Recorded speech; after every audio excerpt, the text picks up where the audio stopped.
What's up, everybody? Mark with Cardivox Academy here, and your boy is sick. I'm under the weather. I wasn't even going to record today. And then I said, nah, I'll do it anyway. I'll do it sick. Because as many of you know, the new vocalist of Aversions Crown is Alex Teyen. And as many of you know, he is one of my top favorite metal vocalists. Now, before we get into it too quickly, my name is Mark. I'm a metal vocalist of about 15, 16 years in a band called Kardashev. I'm also a full-time vocal coach. I teach people exclusively, extreme vocals, how to do stuff like safely and efficiently so they don't hurt themselves and they can do all these guttural sounds and nasty screams that they want to do. With that being said, let's go. Aversions Crown, a voice from the outer dark. Alex Teyen, here we go.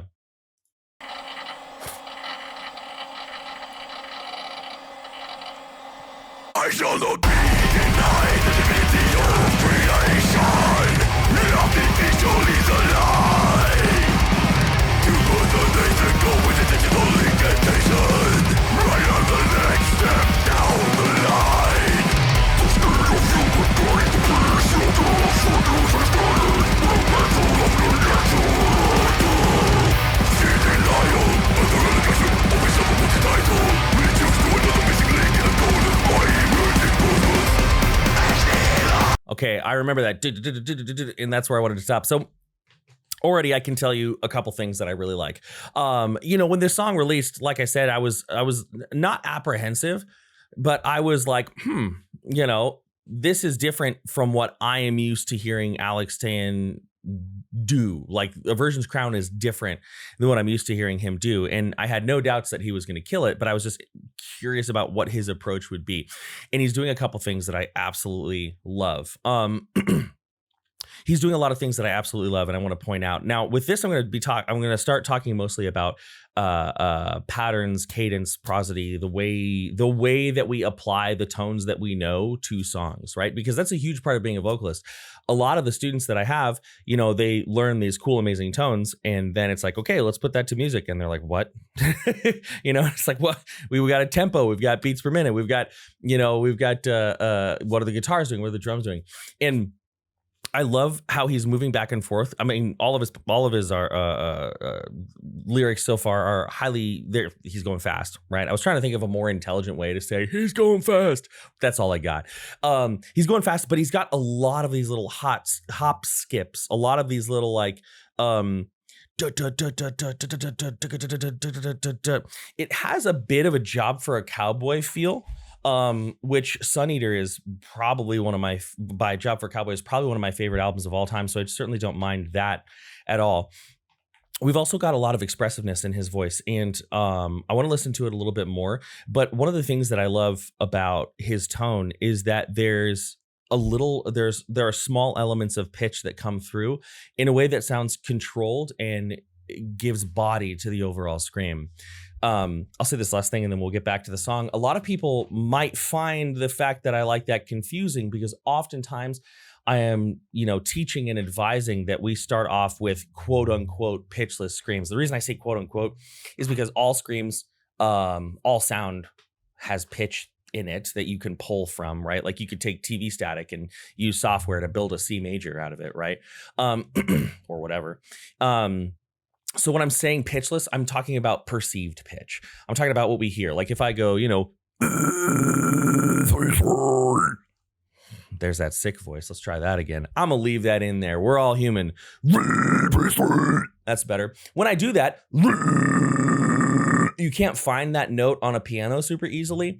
But with him, there are screams where you absolutely could. And the balance between that true chord phonation, the sound of voice with the grit and still being placed in this really thick forward space is awesome. And we've had some more open and more compressed sounds. We're going to talk about that in a second. Let's go ahead and keep going though, because I know I talk a lot. What are you going to do? And also I anticipated that, he was going to be bringing some stinks. So we gotta freshen up this room with a little bit of incense. I don't even remember what kind this is. I got it at like an Asian supermarket like 7 years ago, and it has served me well. All right, let's keep going. Ooh, that's a lot. Yeesh. I'll put that over here. Okay, here we go.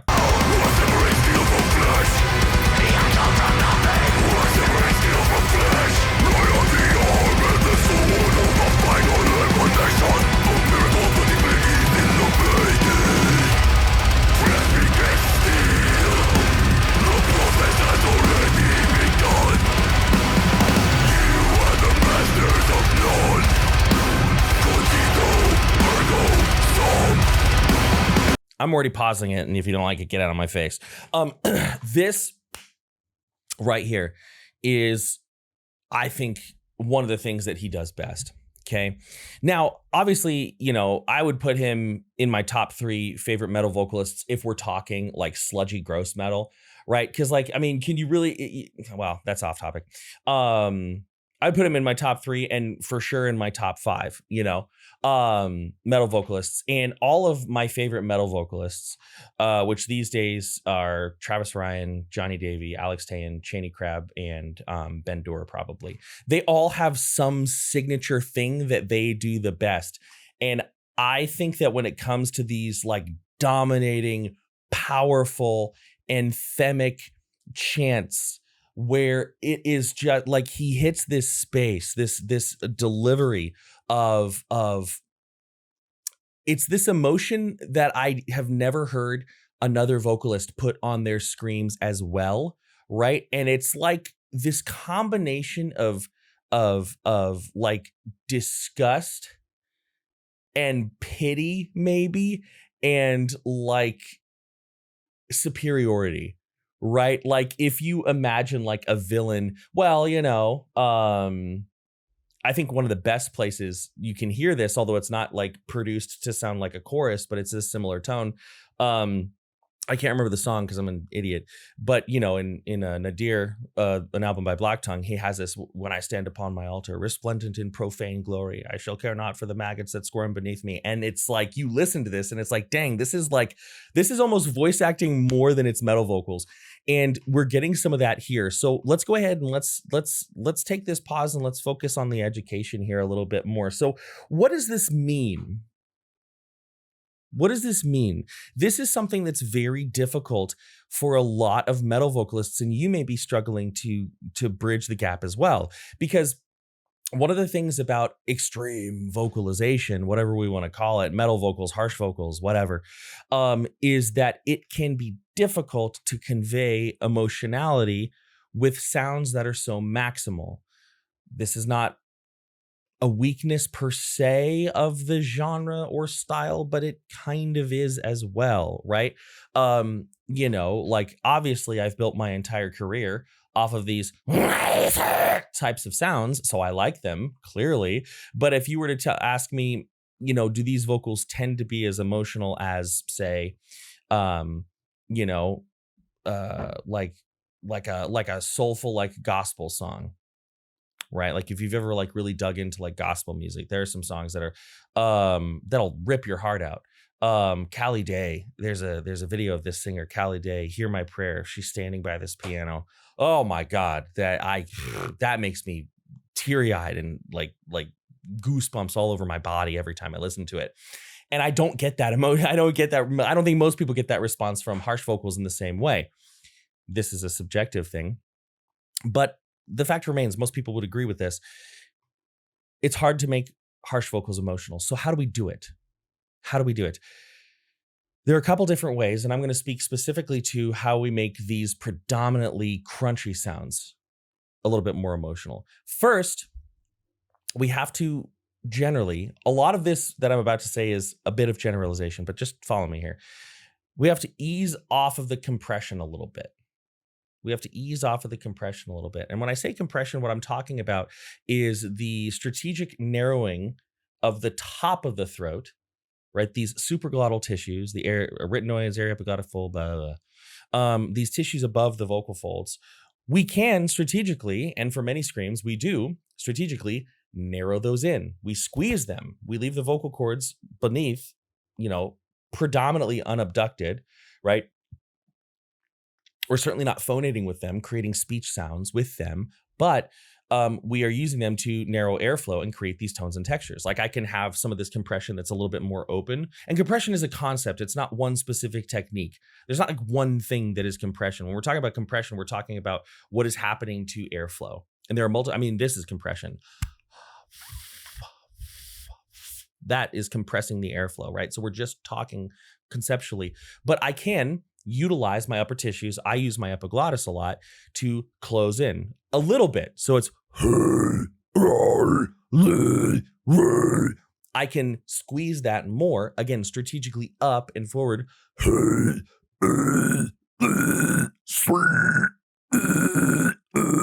And it, you know, what this does is this creates like these really cool, awesome inhuman sounds.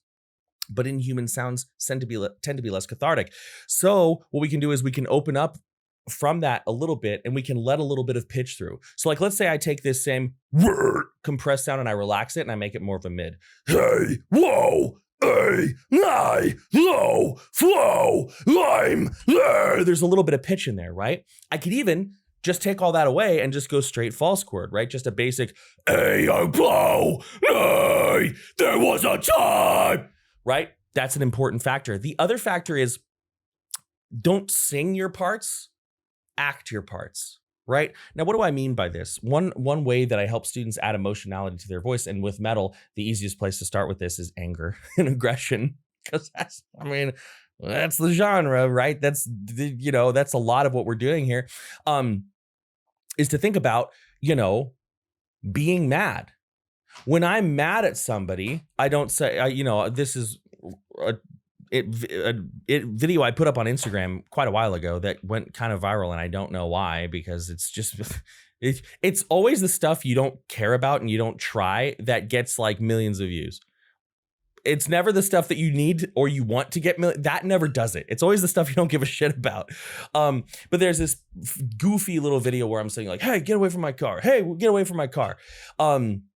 And in reality, if I was, if somebody was like trying to break in my car, I wouldn't be like, hey, get away from my car, man. I wouldn't sing at him. I'd yell at him, hey, get away from my car, right? Address your vocals that way. Notice how my face changed a little bit. Notice how my lips changed a little bit. What does it mean to look mad? Hey, hey. Okay, so don't sing your vocals. Yell your vocals strategically and with proper breath support and relaxation, right? So if I take, hey, hey, hey, hey, hey, hey, get away from my car, hey, hey, get away, right? Now we have some emotionality. I could keep going because I'm long-winded and I love this stuff, but let's go ahead and let's listen a little bit more. I want to talk, okay, that was cool emotional delivery. Let's listen a little bit more and let's talk about making some actual distortion based on what I'm hearing here.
Everybody just shut up. We're listening to that again. Holy crap.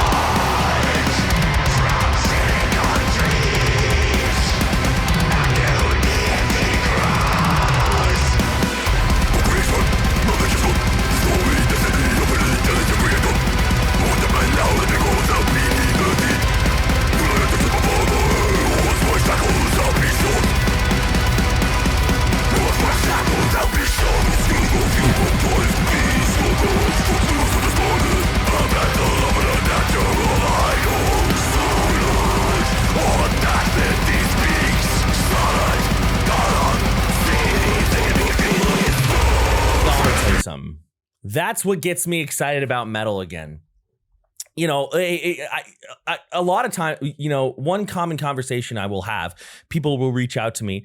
And when I am able to respond, which I can't always, and I feel bad about that, but when I am able to respond, I often get, you know, people often ask me like, hey, I want to start a YouTube channel. Hey, I want to, you know, how do I do that? Right. And I'm not a pro. I'm going to be honest. A lot of this has been fortunate accidents that turned out well for me. But you know, I always tell people, if you're going to make something you love your job, be prepared to love that thing differently. Okay. This is the shit that keeps me excited about metal, because burnout is a real thing, y'all. Like, I wake up and I eat, drink, breathe metal vocals. So you better believe that there are long periods of time where I ain't listening to metal on my free time. Like, no, thank you. I got to take a break. I'm listening to some like soft, like indie folk music or like some EDM, right? But this shit, oh man, this is the stuff that helps me listen to it the way that I used to, right? Now I want to talk about this man's tongue. Let's talk about this man's tongue. Let's talk color. Let's talk tone. Let's talk timbre. Okay. This is the stuff that I fucking freaking love about metal vocals. Okay. So what we have is these rapid fire, very fast sections that have a very, it's like, it feels like it's an allusion to death metal of the olden days, but using more olden days. God, I'm dating myself. God. It used to be that when you say olden days, you're talking about time when you weren't alive, but now I'm talking about a time when I very much was. But anyway, it's this quick, this barky, this staccato sound. And it's so easy for this to be boring as hell. It's so easy for this to be boring as hell, because how much can you really do with, you know, well, the answer is a lot if you know what you're doing, right? First and foremost, we have a lot of different vowel shapes going on, and we have these vowel shapes, these differences in color and texture being added to vowel shapes without the vowel like changing a lot. And I think the best way for me to describe this would be just to show you. Okay, this is like, we're kind of dipping our toes into something called like vowel formants here, but essentially I can, and this is a great exercise, especially for fry screamers. If your screams are sounding a little thin, or you just want them to have a more dynamic action about them, right? This is a great exercise. So let me just show you what I mean. I'm going to say the vowel ah, okay? Or I should say the phoneme ah. Ah is not a vowel. It's a sound, right? I'm going to get a lot of technicalities in the comments, and I'm just going to leave it there to see what happens. So here's ah. Ah. Now I want to change that. I want to make that darker, but I don't want it to not be ah anymore. It's going to move away from that, but I want it to still be recognizable as ah, right? So here's a way that you can do it. Ah.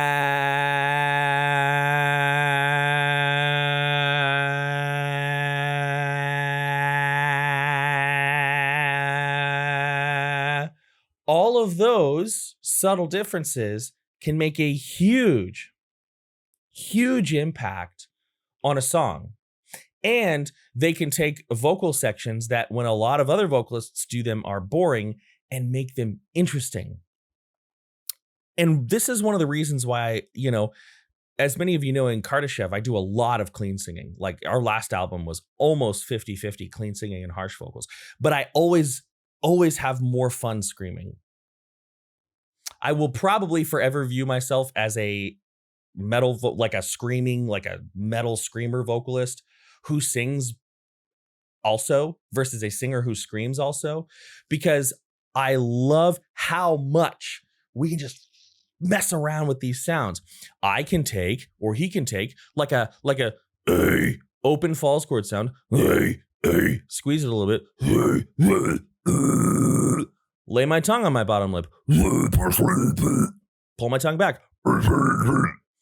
tilt my tongue up, put my tongue in my cheek.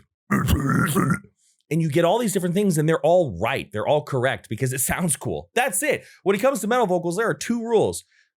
Really, there are none, because it's your body and you can do whatever the hell you want. That's what, that sometimes as a vocal coach, people are like, oh, I bet you hate hearing unhealthy vocals. I don't care. I wouldn't do it, but you want to shred your throat, by all means, you go crazy. You'll make 2 cool albums and they'll probably sound amazing and then you'll be done. I don't care what other people do.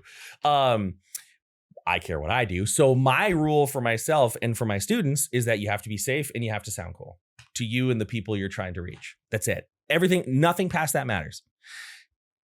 And that gives us so much freedom to do so much cool shit. So we had moments where he was more open and punctuated, taking again, I'm going to do my best because I'm definitely pretty crusty, but we have like these, let me find it real quick. Yeah, these more punctuated, right? Then we have moments where it's a little bit tighter and closed, more up, right? More. And then we almost had a spot where it was like a loose, like tunnel. All of that moving very, very quickly while sticking in sort of like a very low dark lane. That's my favorite section of the song so far. How cool was that? Lot of interesting things. Now let's I told you we were going to talk about how to generate distortions. So let's go ahead and do it, right? Because that's the main thing. That's the majority of what we teach as vocalists is how do you start doing this grit? My favorite way, a way that is tried and true, is this cargria noise. Cargria being a type of throat singing. And the reason I like this way so much is because it lends to sliding into harsh vocals extremely well. There's this guy named Sebastian Croteau. I'm probably going to pronounce your name wrong. Sorry, homie. If you ever even see this, I don't know. And he has done a lot of studies into the connection between, and has been a part of a lot of studies between the connection to throat singing and harsh vocalization. And one thing that is just true is you can use cargria. People use cargria to get to fry vocals, but you can really use it to get to false chord vocals. Because if I take who, all I'm going to do now, this is literally it. I'm going to engage my core a little bit more, and I'm going to let myself be breathy.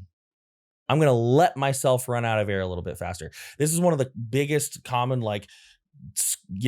freak out factors for vocalists is they're like, oh, I don't want to run out of air too fast. I'm like, why? Who cares? If it sounds cool, if you're going to be like, and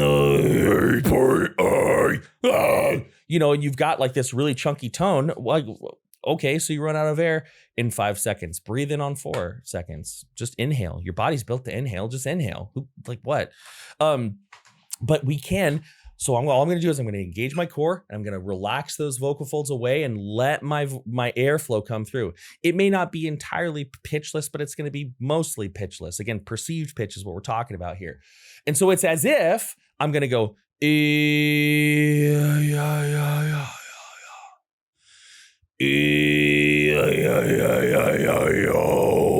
now I have this false chord down. And with that, one way that you can get a lot of sounds that, like a lot of the characteristics that I'm hearing, Alex use here or Johnny Davies sometimes uses in Job for a Cowboy, is to like Scooby-Doo your voice act your voice. So if I was to take my voice and I'm going to say this is a false chord scream, and this false chord scream is really fun to do. Right? It's got sort of like ruh-roh Shaggy. It's got kind of that. That sounds stupid, but see it through. Hey, this is a false chord scream, and it sounds really cool, my boy. Now I'm laying it on thick a little bit with the but you can wow. You can get a lot of characterization, and it's easy and smooth. Let's keep going. I want to hear some more of those like tighter sounds and talk about those. Let's go. I said play.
No. Every band that has ever lived, like, if I had my way, every band that writes songs with good outros would mandatory double their length. Ugh. Makes me mad. It's this amazing outro, and I just want to like live in it for 5 minutes, and I can't. I got to listen to the whole song again. Boo. I'm obviously being a little bit cheeky. This is a playful way of me saying the outro of that song was really strong, but it is true that I wish it was longer. I straight up sometimes will like take a copy of the song, like pull it into Reaper or something, and do like surgery to extend an outro because I want that song. And then I listen to my own version of the song that I chopped up. I'm like, screw you guys. You only did this for 20 seconds. I'm getting it for 3 minutes. And I'm not the best crossfader or whatever, but I've figured out ways to make it mostly imperceptible. Yeah, so the end of this track was a really great example, such a good example of this coexistence of pitch and distortion that I really love. Now, normally I toss out some examples. I'm going to avoid it today because, like I said, I'm under the weather, and my pitchy vocals before just felt kind of crusty, felt kind of gross, and I got a lot of emails to do today. That's part of being, vocally healthy, by the way. And here's another thing. I'm going to do a little bit of an aside. So I've had an influx of new vocal students, right? So vocal students that are both new to me and new to vocals. And I want to clarify something. There is this ideal, I don't know where it comes from, that properly done vocals should under no circumstances ever be uncomfortable. And if they are ever uncomfortable, you're doing it wrong. That's not true. It's not true, right? And a good example of this is like, let's take an Olympic deadlifter. Their technique could be perfect, but they can't do those crazy squats for 15 minutes straight. It's insane, right? Or, let's take a basketball player, right? They might be like fast and smooth on the court, but if they've got a twisted ankle, their same awesome, like, I don't play basketball, but their same awesome play and their same awesome technique of moving around the court is going to be uncomfortable. So I've had a lot of students. This is something that like I'm having a strange amount of conversations about. They'll be like, "Oh yeah, I know I'm doing something wrong. I got sick and my vocals were really painful." And I'm like, "Well, what are you talking about?" And they're like, "Yeah, I think it was like strep or something, and it really hurt to do vocals." And I'm like, "Well, of course it did. You dang turkey. What are you talking about?" So like, yeah, when I did those pitch vocals before, my body was like, maybe don't do many more of those today because everything's just, it feels, what it feels like? It feels like when you have like a lot of postnasal drip and acid reflux and everything's just kind of inflamed. It's kind of the feeling I have. So I'm gonna lean off. The stuff like that's not so bad, but the pitch stuff is uncomfortable. So I'm not gonna throw any more examples out. I've got almost 500 videos on this channel. You can find one if you want to hear me do it, or you can listen to Kardashev. But this is such a good example of how well he mixes the tone of like the tone of his voice, the tone of his vocal cords meeting, vibrating against each other, along with distortion and grit.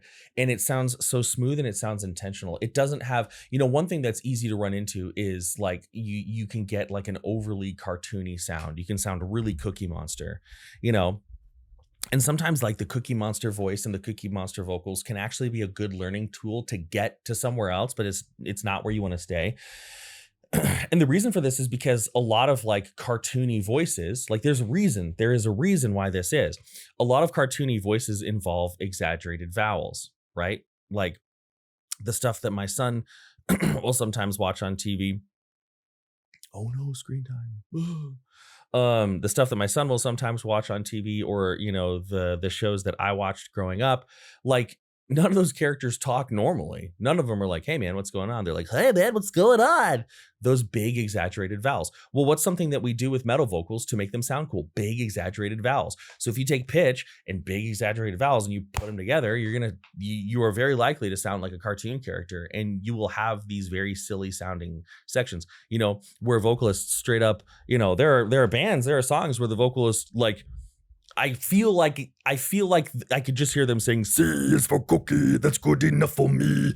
And like, hey, more power to you. I think it sounds horrible, but do what you want, right?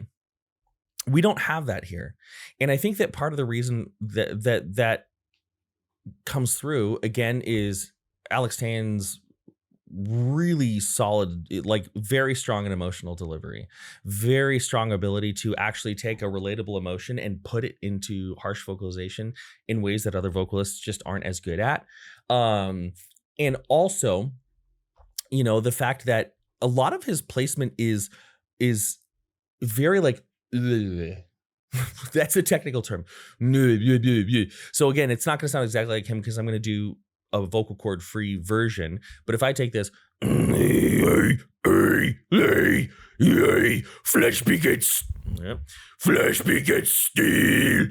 When I'm saying steel, right, and I can't account for every single E phoneme, E vowel that he said, but just my overall perception, I didn't say steel, steel, steel. I said E, steel, steel, flesh begets steel. And then he says some Latin phrase that I don't know. It sounds like Latin anyways. Cogito, cogito, mint mojito. I don't know. And so there's a really good balance of that. And I was going to talk a little bit about compressed sounds. I didn't really hear any. So let me just give you some general advice. Again, when we're talking about compressed sounds, we're talking about these sounds that have a very closed, narrow spacing. So this isn't directly related to something I heard in the video, but it is something that I think is very useful. And if you're looking into, you know, advancing your harsh vocalization, I encourage you to please listen to this part. So one thing that is true, okay? One thing that is true is that there are many exercises out there where we learn to do a compressed sound by doing some variation of that's not inherently wrong. And I would be disingenuous if I completely waved it away, because I have, in rare instances, used those types of exercises to help students get where they need to go. It is also true that I have had more students than I can possibly count who have learned harsh vocalization that way. And I've spoken with other coaches who have also taken on students who learned that way, that now there is tension transferred across their entire voice. This does not happen with everybody. So if you're out there and you're saying, well, that's how I learned and I don't have tension, well, I'm not talking about you. So I generally, unless a student has a really good foundation and they can already do other things without tension, do not use those exercises for beginners. Because if you've never used your voice for anything other than speaking, and your first introduction to vocalization is to go,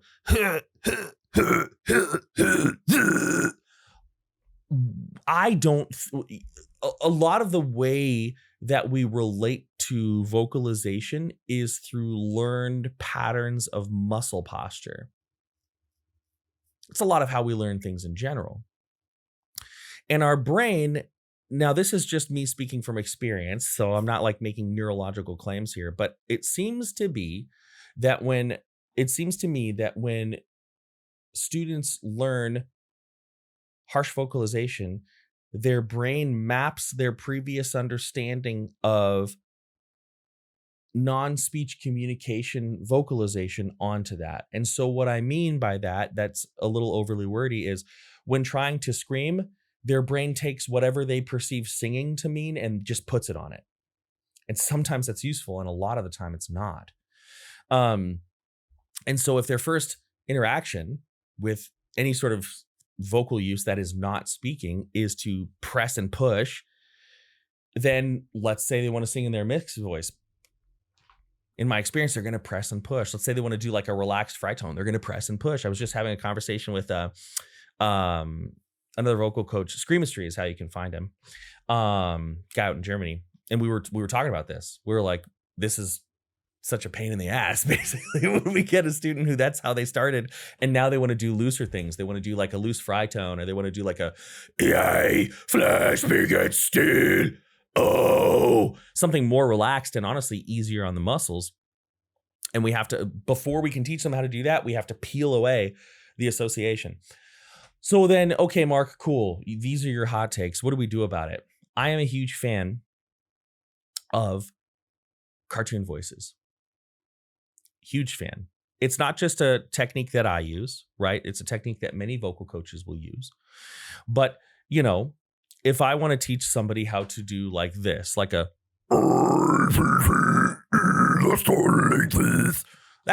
there's a lot of squeeze going on there. I'm going to be honest with you. In my tissues above my vocal cords, they are, my epiglottis is pushed back. My tongue is balled up and pushed back. The arytenoids are pressed into the base of the epiglottis, right?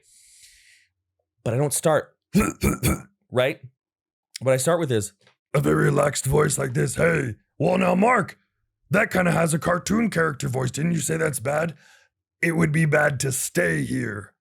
It would be bad to consider my vocals done in this space. But what I'm going to do is I'm going to start forming it. Hey, so this is a good sound, but it's really tense and tight here. How can I transfer that up? Let's use a vowel. Now I'm going to do kind of like a Yoda. Strong with the force. Now, a lot of that muscle tension has released.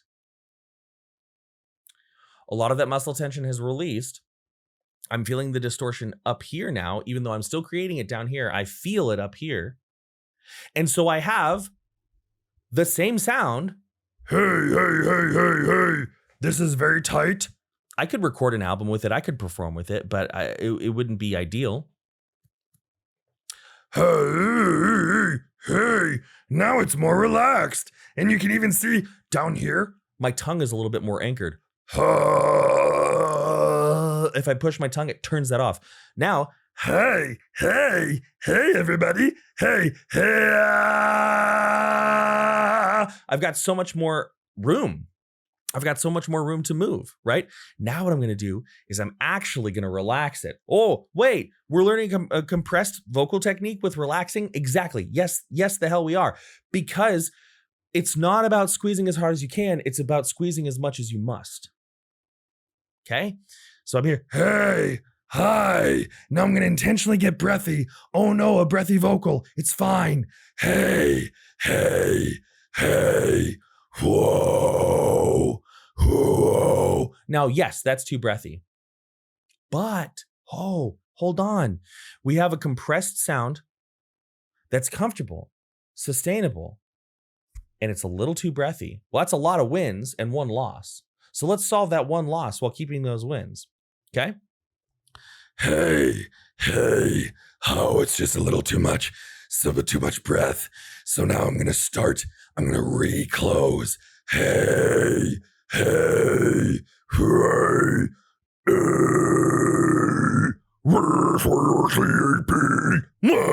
Wow. And that, yes, it's squeezed. Yes, it's tight, but it's only as tight and as squeezed as need be. So, okay, that way the student's probably not going to get the sound they're looking for as fast. I will give you that. If you take two students and you have both of them of equal ability and you have somebody go, kind of like just, hey, they're probably going to get a sound faster using that method than using, it's not my method, but my method I just outlined. Probably. If speed is the game, I lose. But they're going to have they're going to have an easier time being relaxed across their whole range. They're going to be a lot less likely to carry tension into vocal styles that don't need it because they're only squeezing as much as they need versus as much as they can. They're going to be able to slide around. Like, listen to this, right? I can go crazy compressed up into a high scream. Why? Because what I'm doing really fast in that moment is compressed, arytenoidal, epiglottal, whatever the hell we want to call it. Now, open false chord mid. Yo. Now, a lot of people call this a false chord high. Yay. Yay. Oh, yay. Yay. Super easy, right? So we build for longevity. We don't build for immediacy. Anyway, that's enough of that. I ended up talking about that probably for the majority of the video, but I don't care, right? This song is phenomenal. This song is exceptional. I love the punctuated vocalization. I love the characterization on Alex's voice. I love the snarl that he puts on that Latin line, whatever it means. I should go look it up now that I've actually really listened to the song. I love the quick movements between different color tones and textures. I love the combination of voice with distortion. And I love that it's all very, very tasteful, right? Tasteful. It's so funny to refer to these things as tasteful when it's like, you know, like for, 4 minutes. But anyway, with that being said, excellent song. I would give it probably like I'd probably give this like a 9 out of 10. I don't give a lot of 10 out of 10s out. But anyways, that's it. This was kind of a rambly video because, like I said, I don't feel very good. And so my normal focus on being super professional and on task was lower, but I had a lot of fun making this video. So hopefully you learned something from it. I'm very excited for more singles and stuff coming from Aversions Crown. Many thanks. Much love. I'm out.